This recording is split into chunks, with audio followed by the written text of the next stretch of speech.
متنازع پیکا act Lahore high court میں challenge کر دیا گیا ہے۔ صحافی کی جانب سے دائر درخواست میں وفاقی حکومت اور پی ٹی اے سمیت دیگر کو فریق بنایا گیا۔ موقف اختیار کیا کہ ترمیمی ایکٹ میں نئی سزاؤں کے اضافے سے رہی سہی آزادی اظہار بھی ختم ہو جائے گی۔ متنازع پیکا ترمیمی بل کے خلاف ملک بھر کے صحافی سراپا احتجاج ہیں۔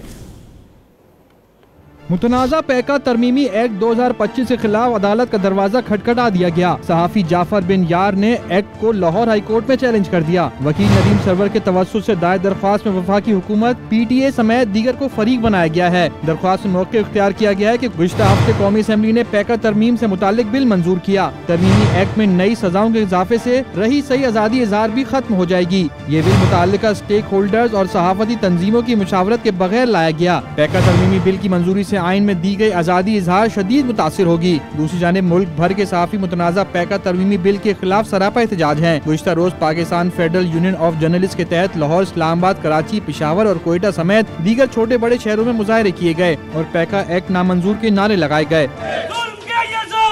ہم نہیں مانتے، نامنظور، نامنظور، ایکٹ نامنظور۔